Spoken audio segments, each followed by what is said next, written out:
Pistons, let's talk.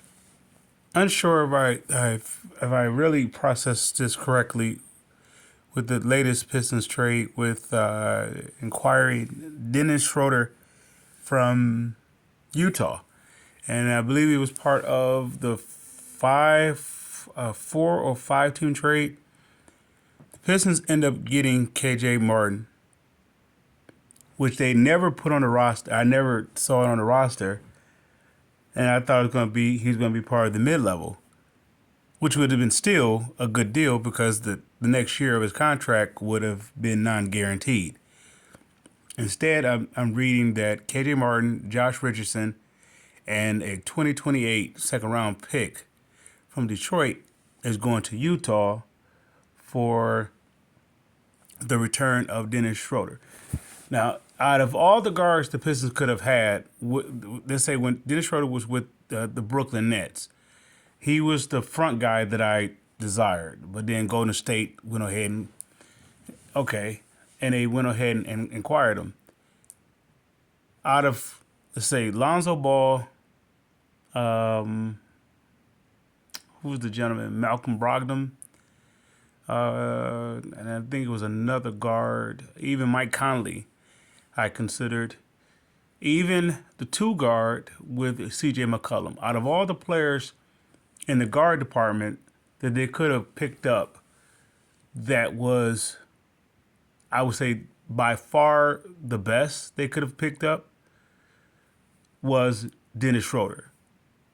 Dennis Schroeder he's very intelligent. Very, very, very intelligent. Very intelligent. He put me in the mind of Rajon Rondo. He put me in the mind of him, of his IQ. If the Pistons end up with him on an expiring contract, not only does the Pistons get to the playoffs, you might as well pencil in the Pistons being a 6 seed, 6 or better seed in the playoffs. From just getting him alone, the Pistons are going to win. The Pistons are going to win. They are at the halfway mark of their, I want to say, remaining 22 games. I'm going to say the Pistons are going to win, not halfway. They're going to win a little bit above half of the remaining of their games. So by the end of the year, Detroit will get to 41 wins with Dennis Schroeder. Here's the reason why. He makes the game so much easier because he's a heady guard. He's smart. He's a smart guard. All right, statistically, that's neither here or there because that changes from teammates to teammates or franchise to franchise or organization to organization. That determines based upon your teammates and how fast or how quick the chemistry or what's needed or what's required of the player. So his statistics of what he did in the previous spots, that doesn't do it for me. What does it for me is that how smart that he is. Choosing him over Lonzo, even though I don't know if they had a play for Lonzo or not, Lonzo had question marks about his health, mainly his health, and if he possibly wanted an extension. This is the perfect pick, or the perfect, I don't want to say replacement, that the fans was required, was I don't want to say demanding, but requesting a backup guard. Not only can he back up, he can start. He could start along Cade. And he could take a lot of the duties off of Cade, even scoring. He is that kind of a threat in comparison to Alonzo. Now, if the Pistons were to get C.J. McCollum, he's a 2 guard, strictly basket. Excuse me, which has some ball handling. But what does this do for the future for the Pistons? He's an expiring contract. Along with, let's see, if he's okay, he's not making 13, so he's probably going to make less than 13 this year for the remaining of this year. So that is coming off the books. Let's see, 13. 6.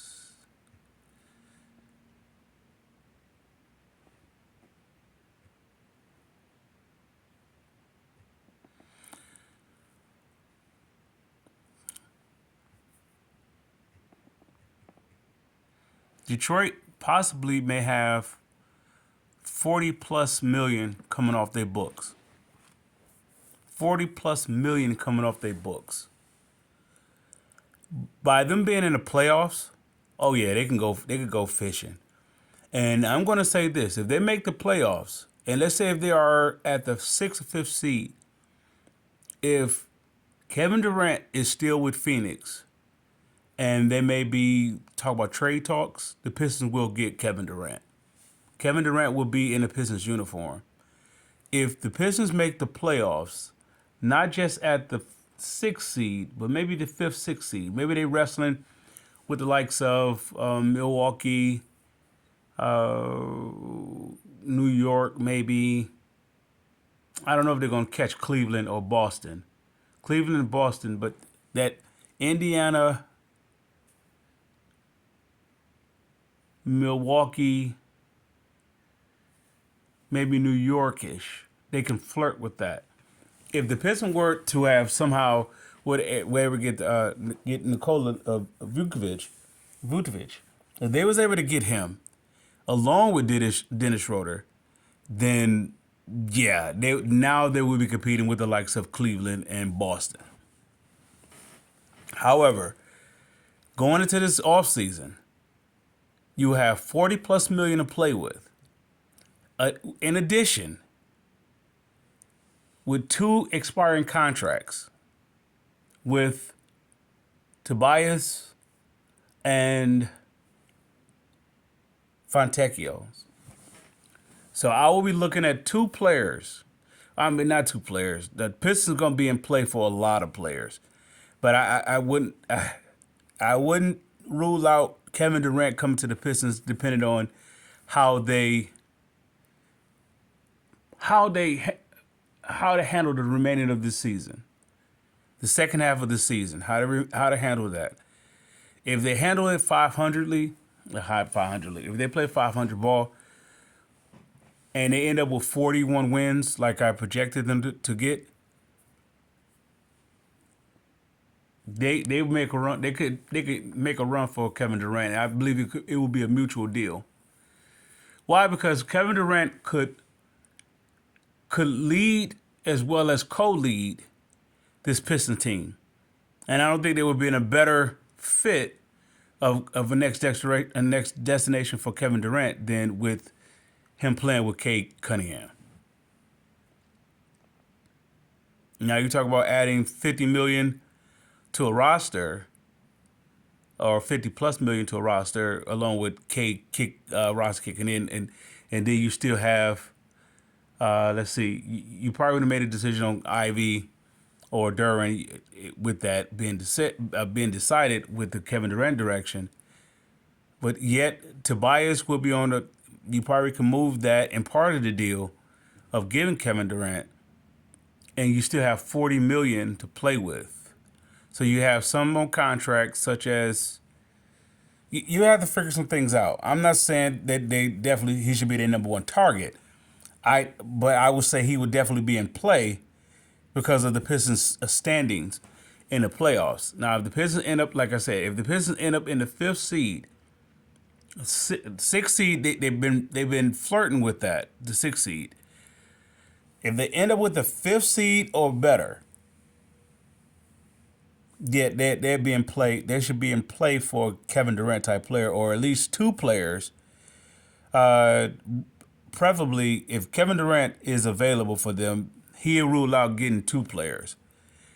However, if they they don't get into the inquiring of him, or even the thought of bidding for him or whatnot, they could go after 2 players, 2 20-point scorers, with the 40 plus million, as well as. I say all that to say this. I can say that Trajan has done a better job than this. I would never say that. I would say that he is the matured version of Troy Weaver. Troy Weaver came in with no experience. Trajan had experience, and I would say he's just the mature version. So he knows what to do off of what was done. At the same time, he's not doing anything that much different than what Troy Weaver was doing. He's just doing it with a little bit more experience, you know. And I would say the same thing with Dan Campbell versus Matt Patricia. He just did it with a little bit more experience. So it looks a little bit more polished. At the same time, it is still circling around the same base or basics. So I look at if they gave up just a draft pick and two expiring players, or two players that they was going to let go to begin with, and I believe they just have maybe two players that they're going to either waive or they're going to keep, and I want to say that's is it? I'm drawing a blank. Winters, and then it's another gentleman the Pistons inquired. They're both going to be on expiring. So, like I said, the Pistons are going to have $40+ million going into this offseason. And they're going to be a playoff team. Yeah, no matter how the playoffs turn out, if you go in there and you get swept, the fact that you get into the playoffs and you have Cade Cunningham, you had a nice solid nucleus, you have two expiring contracts, and then you may have $40+ million to play with. Yeah, you're very attractive. Not just the very attractive, the whole base of the Pistons organization is very attractive. I look at from Trajan all the way down to B.J. Bickerstaff, from J.B. Bickerstaff, J.B. Bickerstaff, that it's very attractive. It's people may model it or may compare it, give a comparison that is like the Lions esque, but the difference is the Lions don't have the, how could I say, the criteria, or let's say they don't have, I don't want to say resume, but they don't have championship on their resume, on their selling point. If you were to set up, for example, if you went after Kevin Durant and you say, okay, Kevin Durant would say, why should I come there? We're going to get a title. Bottom line. We're going to get a title. You give me 2 years, we'll get a title. At the very least, we'll get to the finals. That's the selling point to Kevin Durant. You give me 2 years. You come in here with what we have here and what we possibly can build, we get a title. And that'll conclude what I have to say. Kevin, I'm not making Kevin Durant the main target. By them getting Dennis Schroeder, that's going to move them from flirting with the 6th spot, from 6th to 8th spot, to flirting with the possibility to 5, at the very least, I want to say the 7th spot. But they're going to be flirting with the 5 to the 7th spot, maybe possibly the 4th spot. It depends. It really depends. I think this team is going to gel very well because he is a savvy. He's a very smart. I won't say defensively. He just really smart, a smart guard. And I wanted a veteran guy, but at the same time, the way that Trajan did it, it didn't cost them anything. Okay, if you want to say it cost them their salary cap, and they was able to get some second rounders out of it. I think they was able to get 2. They got 3 overall, but one second rounder ended up going in the deal, from my understanding. If you ended up with 2 second rounders, Dennis Schroeder, and now you're going into the offseason with $40+ million in salary cap, with 2 expiring contracts, potentially 2 expiring contracts. I mean, if they don't consider extending, and then you still have, you still don't have to put the pressure on the demand of Jaden Ivey coming back. This is a well done. I would say I was somewhat disappointed because I didn't want a big move. I didn't want the Zach LaVine. I didn't want the Ingrams. I didn't want the big moves. C.J. McCollum was probably the biggest move that I was looking for them to make. C.J. McCollum, because of the guard play. And if they really could have swung a deal, I would have said I would have traded, even though it would have been kind of, I understand why they wouldn't do it, trading Tim Hardaway Jr. for Nikola Vucevic. Outside of that, they did it. They did it beyond. They did it beyond. I don't want to say smart. They did it beyond any way that it could have been. Any other product. Any way because it could that could ugh, that could have been considered successful productively. They did it beyond that. They had a plan, but not just a plan. They planned it. It just it sparks so many different, let's say, vineyards, or if I could say that, different ways how to be more attractive through how they just did this trade deadline. I wanted Bobby Portis. I wanted possibly to trade with what's that, Minnesota or Memphis for for Santi Adama. And I wanted them to flirt with some 7-footers, and they very well may be in play. But it's interesting to see how they're going to move it going forward. With the remainder of the season not a waste, and of course I will definitely go on the record by saying this: if Dennis Schroeder was on his team the past 2 games, they would have won, but it wouldn't have even been close. That's how good of a player Dennis Schroeder is going to impact this team. Why, if Dennis Schroeder is either starting or coming off the bench, if he's coming off your bench, okay, let's say you have him, Beasley, Holland, Stewart, and Fontecchio coming off your bench. Oh yeah, you're gonna be very successful. You're gonna win a lot of games. Just based off the headiness of your bench. But if you were to say if he's starting next to Cade, and you have Cade, Schroeder, and Asar, that's a defensive front by itself. I don't know. I